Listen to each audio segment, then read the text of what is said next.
Kimia hijau. Definisi konsep prinsip perbedaan kimia hijau dengan kimia lingkungan.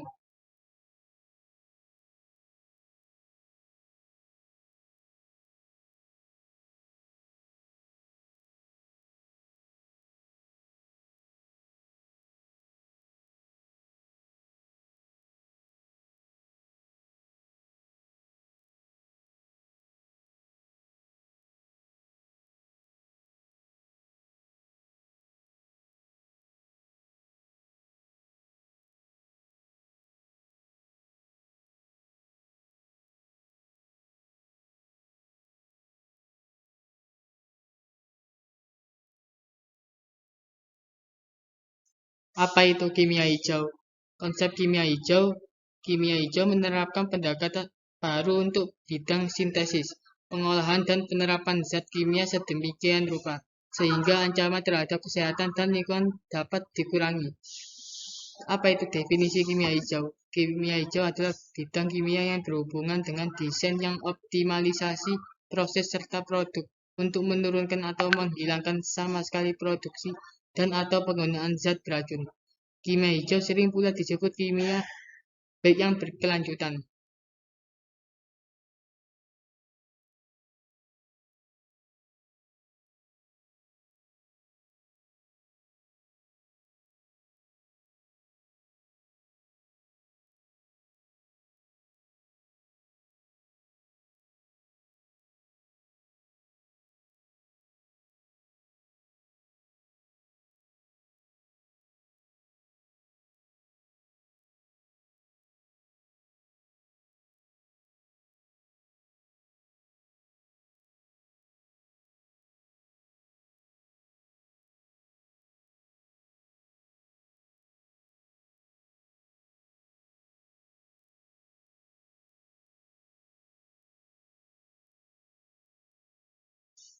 12 prinsip kimia hijau. 1. Pencegahan. 2. Ekonomi atom. 3. Sintesis kimia yang tidak berbahaya. 4.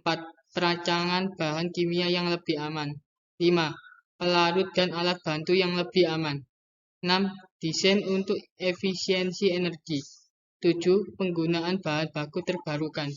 8. Mengurangi turunan. 9. Katalisis. 10. Desain untuk degradasi. 11. Analisis real time untuk mencegah polusi. Dan yang terakhir, penggunaan bahan kimia yang lebih aman untuk mencegah kecelakaan.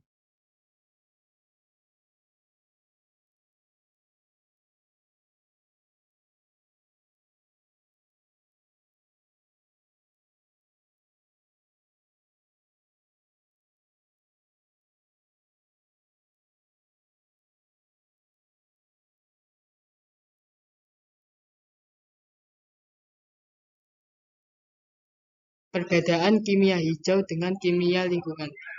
Kimia hijau lebih berfokus pada dampak lingkungan dari kimia, serta pengembangan praktik berkelanjutan yang lebih ramah lingkungan. Sementara kimia lingkungan lebih berfokus pada efek bahan kimia yang beracun atau berbahaya terhadap lingkungan.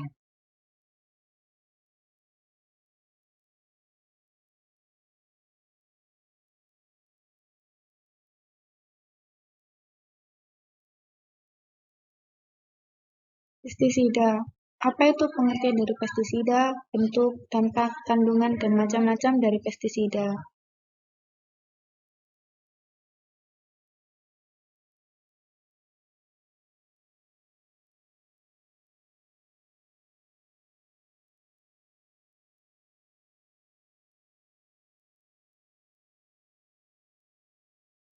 Pestisida. Apa sih yang dimaksud dengan pestisida? Pestisida ialah zat kimia maupun bahan zat, trenik, maupun virus yang digunakan untuk mencegah hama penyakit yang berpotensi merusak tanaman dan mengganggu hasil pertanian.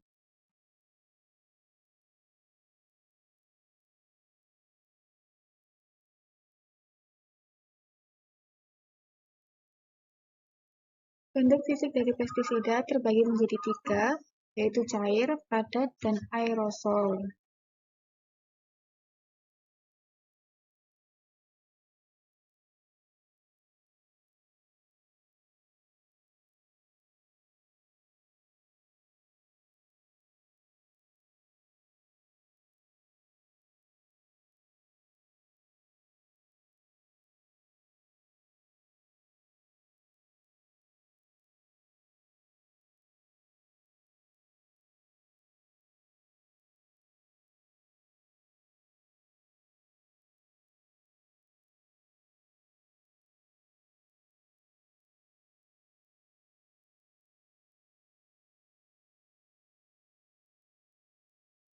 Dampak kegunaan pestisida itu sendiri terbagi menjadi dua kelompok, yaitu dampak positif dan dampak negatif.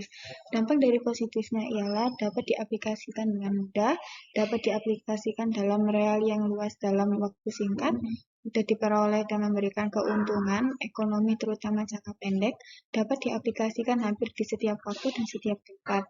Hasilnya dapat dirasakan dalam waktu singkat. Sedangkan dampak negatifnya yaitu keracunan pestisida, keracunan terhadap ternak dan hewan peliharaan, keracunan pada ikan dan biota lainnya, keracunan terhadap satwa liar, keracunan terhadap makanan, dan pencemaran lingkungan.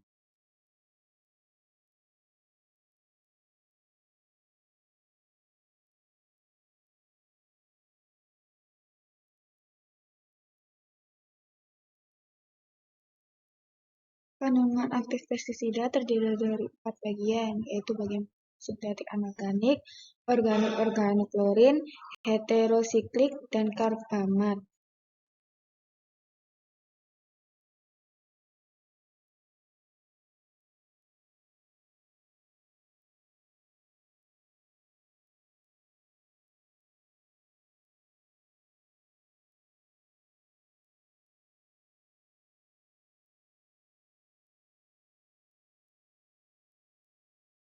Macam-macam dari pestisida antara lain insektisida, fungisida, akarsida, bakterisid, moluskisida, rodentisida, nematisia, herbisida, ofusida, picisida, termisida.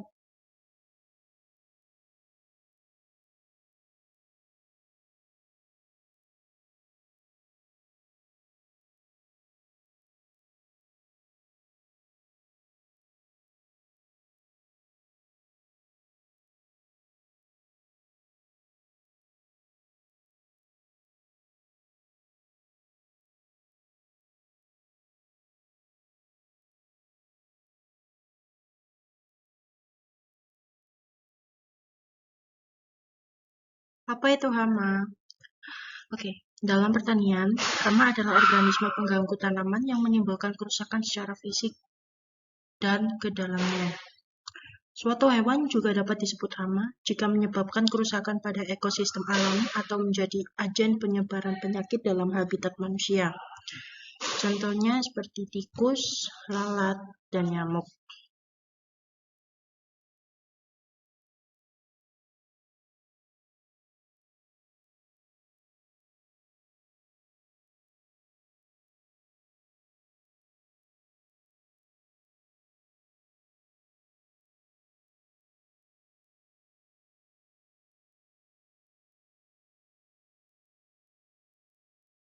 Selanjutnya jenis hama. Jenis hama terbagi menjadi dua, yaitu invertebrata dan juga vertebrata. Invertebrata terbagi menjadi tiga, yaitu nematoda, gastropoda, dan juga serangga. Lalu vertebrata terbagi menjadi dua, yaitu mamalia dan juga spesies burung.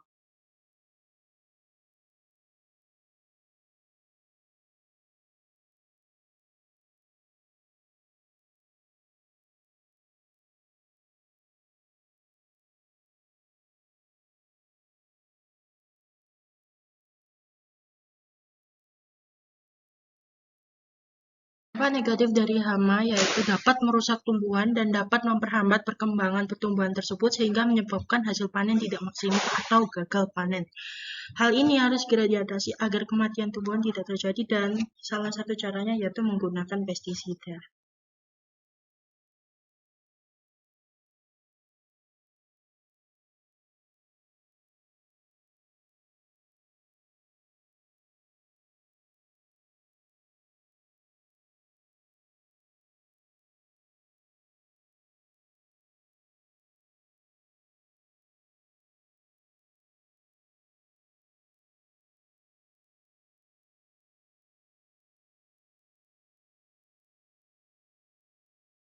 Karena penggunaan pestisida sangat berbahaya bagi manusia, jadi kita harus mencari alternatif pengganti pestisida. Apa saja itu? Oke, tanaman alami sebagai bahan pengganti pestisida kimia bisa sirsat, gadung, serai, bawang putih, tembakau, pepaya, dan daun mingga.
Karena banyaknya macam-macam bentuk pestisida, pasti semakin lama hama akan meningkat, jumlah hama. Apa sih penyebab hama meningkat? Salah satunya ketahanan hama terhadap pestisida. Karena hama yang tidak kunjung mati atau berkurang setelah disemprot cairan pestisida, maka petani dengan instingnya terdorong untuk semakin sering melakukan penyemprotan pestisida yang menyebabkan tanaman tersebut tidak layak untuk dikonsumsi manusia. Dan yang kedua, resurgensi hama. Resurgensi merupakan suatu kondisi di mana pestisida sebagai racun yang berspektrum luas. Selain dapat membunuh hama, ternyata juga dapat membunuh musuh alami hama, seperti polinator, burung, ikan, dan musuh alami lainnya.